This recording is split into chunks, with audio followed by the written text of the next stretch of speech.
क्या देखिए पानी नहीं आ रहा है कल में, की कहूँ बड़ा तकलीफ मची।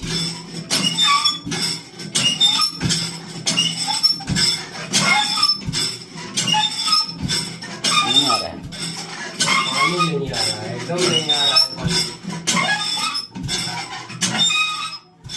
मदद के लिए हम ऑलरेडी मीटिंग करके कह ही चुके हैं लोग जी। तो हर दिक्कत तरह से लोगों को सहयोग दीजिए और जो भी उनको सहयोग करना है तो जो होता है वो सब हम कर चुके हैं जी। तो यहाँ 2-3 तरह की समस्या हो रही है। एक तो है कि लोग जो पटवन कर रहे हैं तो प्रशासन के लोग मोटर उनका उठा के ले जा रहे हैं, तो पटवन नहीं होगा। के ले जा रहा है मोटर जिससे पानी पटता है, इलेक्ट्रिक मोटर, तो वो उठा के तो हम कहते हैं अखिलेश जी बात करेंगे आपसे।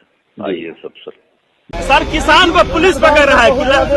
किसान जो पटा रहा है, पटा करके पटवन करके खेती कर रहा है उसको जी उसको पंप लेके जा रहा है।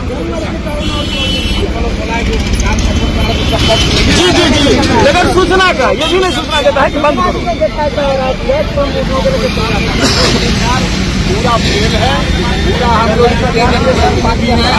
कब से हुआ इसी एक महीना से लगा। ये जो एक बूंद पानी के लिए जो लोग तरस रहे हैं वो उस इलाके की तस्वीर है जिस इलाके में इन महीनों में चारों तरफ पानी ही पानी रहा करता था।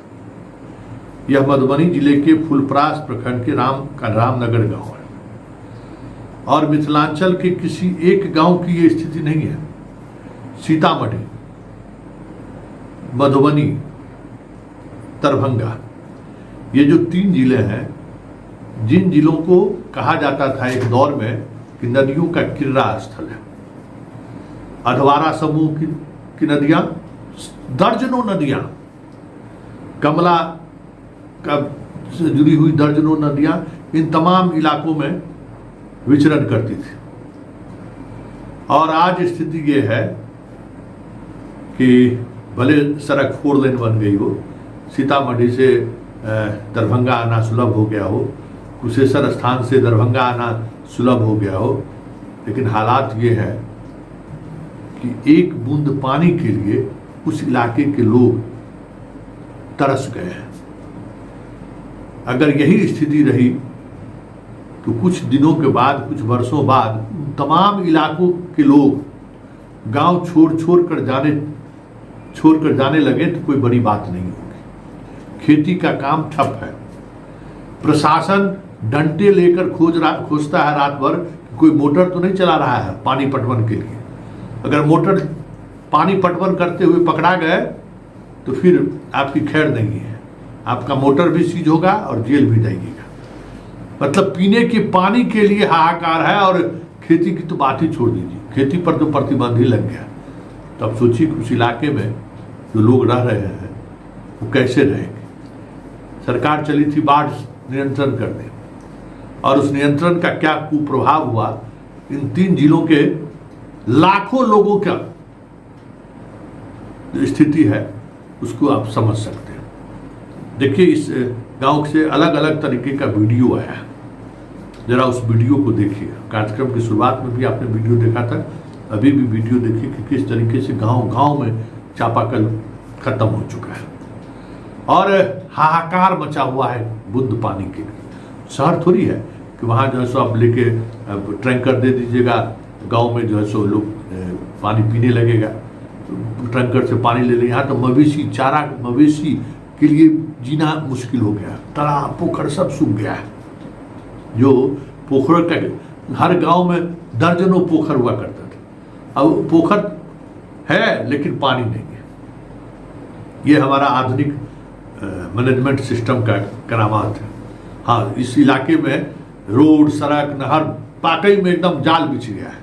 अब आपको उस इलाके में जाने में परेशानी नहीं होगी। इस समय तो नाव के अलावा कोई और चारा नहीं था, लेकिन उस नदी के बांधने की वजह से जो हाल हुआ अब आप सोच सकते हैं। जरा उन इलाके के लोगों का क्या हाल है, जरा वहाँ पहले देख लेते हैं। चलाइयो, निकाल के दिखाइयो पानी। देखिए और कस कर दाबिए, देखिए कितना कम पानी आता है, नहीं एक बराबर है, साफे नहीं गिर रहा है। कितना चलाने पे ये पानी निकल रहा है, आप देखिए खुद लाइव देखिए। आप देखिए इस तरह के हम लोग के गांव में पानी आता है, हम लोग के गांव में इस तरह का पानी आता है। परेशान हो जाता है, बर्तन सब धोने वोने के लिए माल जाल प्यास एकदम अथी होइ छै। देखिए इतना मेहनत के बाद इतना थोड़ा सा जरा सा पानी निकलता है। वो नहीं निकले छै, पानी दै छै तब।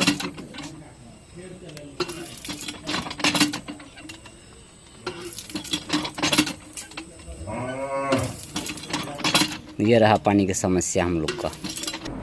तो आपने देखा, अब हाल के ही दिनों में सीतामढ़ी के नगर विधायक ने मुख्यमंत्री नीतीश कुमार को फोन किया और वहां क्या स्थिति है पानी के लिए, क्या भयावह स्थिति है, जरा आप भी पहले सुनिए। आप हैरान रह जाएंगे कि आने वाले समय में लोग कहते हैं कि पानी के लिए तृतीय विश्व युद्ध होगा, तीसरा विश्व युद्ध पानी के लिए होगा। अब वो तो लोग आने वाला वक्त बताएगा कि क्या होगा, लेकिन बिहार में तो हालात ऐसा हो गया। उस इलाके में, जिस इलाके को माछ मखान का इलाका कहा जाता था, पोखर, हर पग पग पोखर माछ मखान, ये है मिथिला की पहचान। सब पोखर खत्म, मछली खत्म, मखाना खत्म। हालात यह है कि 2 बूंद पानी के लिए लोग तरस रहा है। जरा सुनिए नीतीश कुमार और सीतामढ़ी के नगर विधायक के बीच क्या बातचीत हुआ है। हेलो जी प्रणाम। प्रणाम प्रणाम, क्या हालचाल? जी सब आपका आशीर्वाद है। जी हमारे यहाँ क्या है कि पानी सूखने का तो हर जगह है, लेकिन सीतामढ़ी जिला में थोड़ा ज्यादा ही इस बार हो गया है। वो तो मालूम है जी। तो पीएचईडी वाले आए थे। अभी तो वर्षापात नहीं हो रहा है। जी जी जी। और नेपाल का भी प्रॉब्लम है, तो उसको अभी चल रहा है जी। अब देखिए आजकल में कुछ होगा तो हम तो शुरू से हमको डाउट था ही जी जी जी। इस बार वर्षापात की कमी। तो हम लोग तो मीटिंग करके कर ही दिए हैं, किसानों को सब तरह का मदद कर दीजिए जो भी हो जी रोपने के लिए, वो सब तो कर ही दिए, कर ही रहा है जी। तो यहाँ 2-3 वर्षापात होना तो अपने हाथ में नहीं। वो तो प्राकृतिक चीज है, उसमें लेकिन बाकी तो मदद के लिए हम ऑलरेडी मीटिंग करके कह ही चुके हैं लोग जी। तो दिक्कत तरह से लोगों को सहयोग दीजिए और जो भी उनको सहयोग करना है तो जो होता है वो सब हम कर चुके हैं जी। तो यहाँ 2-3 तरह की समस्या हो रही है। एक तो है कि लोग जो पटवन कर रहे हैं, तो प्रशासन के लोग मोटर उनका उठा के ले जा रहे हैं, तो पटवन नहीं होगा। ले जा रहा है मोटर जिससे पानी पटता है, इलेक्ट्रिक मोटर, तो वो उठा के तो हम कहते हैं। अखिलेश जी बात करेंगे आपसे, आइए सब सर। जी जी। सुन लिए हालात किस तरीके का है, इसलिए आप महसूस कर सकते हैं संवाद से। लेकिन बड़ा सवाल है कि आखिर ऐसा हुआ क्यों। वो इलाका बाढ़ प्रभावित इलाका में कभी इसकी गिनती होती थी, मतलब इस समय में तो समझिए जून जुलाई अगस्त सितंबर तो और अक्टूबर, 15 अक्टूबर तक तो कुशेश्वर स्थान ये सब जितना इलाका है ना, इस इलाका में आवागमन का साधन सिर्फ और सिर्फ नाव हुआ करता था और कोई दूसरा साधन नहीं होता। लेकिन आज वहाँ 2 बूंद पानी के लिए लोग तरस गया है। तो उस इलाके में पोखर, छोटी छोटी जो नदियां हैं, चौर चांचर, जितना जहां पानी स्टोरेज होता था पहले, उसके बचाने के लिए पिछले 15-20 वर्षों से ये लगातार संघर्ष कर रहे हैं। मानस बिहारी वर्मा अब इस दुनिया में नहीं रहे। मानस बिहारी वर्मा जो जो मिसाइल है उसके निर्माताओं में एक थे, कलाम साहब का मित्र सुदामा, जिनसे मिलने के लिए कलाम साहब आए थे।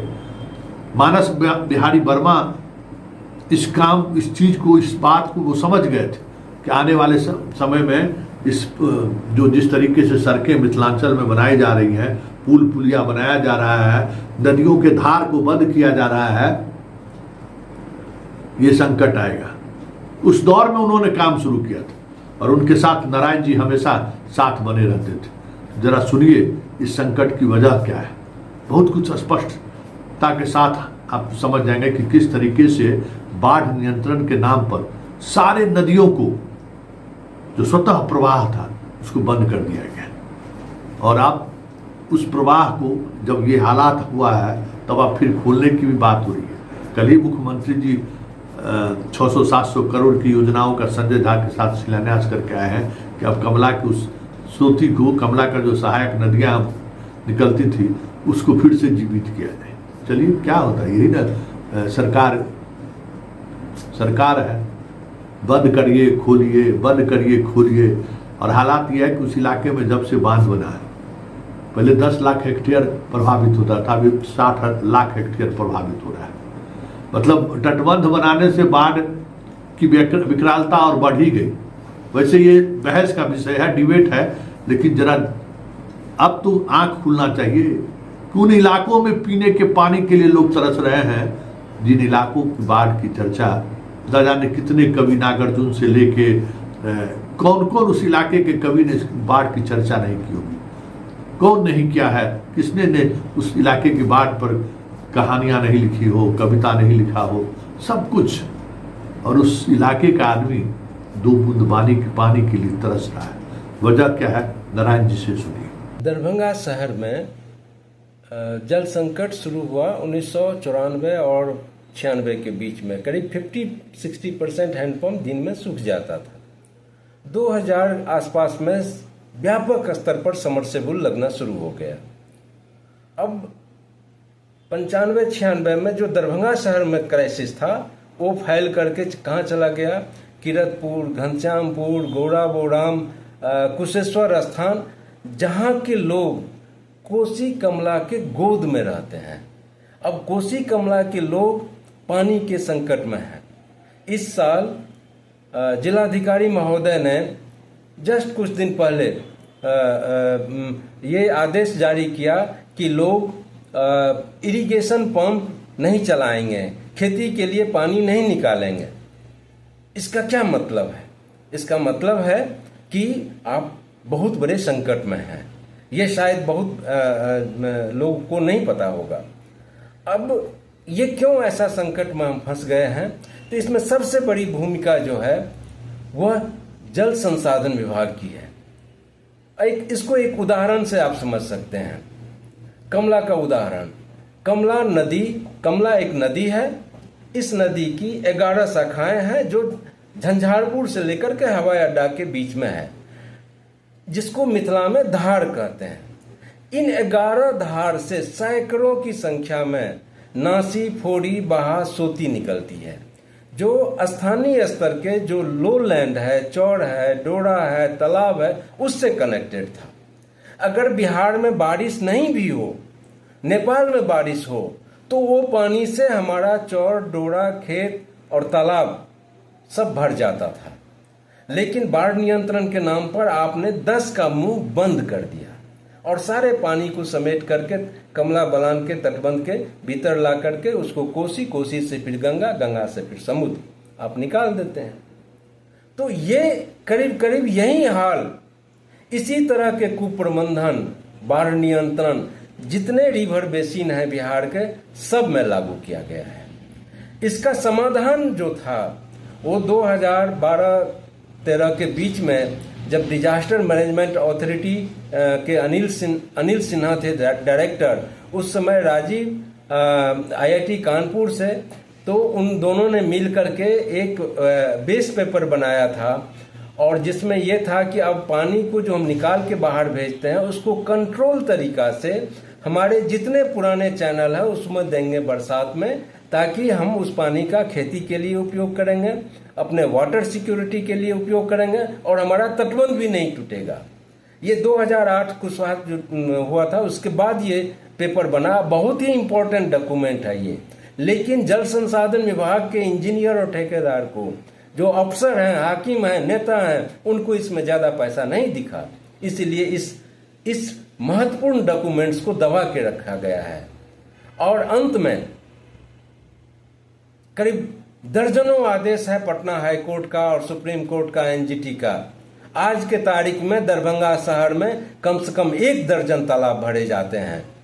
हम तालाब बचाओ अभियान ने 5 एनजीटी में केस किया है। हम एक केस करते हैं, यहाँ 10 तालाब बढ़ाया था। एक भी अपराधी पर आज तक एफआईआर नहीं किया गया है। पटना में जो बड़े पदाधिकारी हैं दरभंगा के तालाब बेच रहे हैं, बिकवा रहे हैं, और यहाँ से डाली पटना दिल्ली तक जाता है, और उसको संरक्षण, जिसमें एक महत्वपूर्ण नाम है अल्लन खां, उसने कम से कम 30 तालाब को भर के बेच दिया है।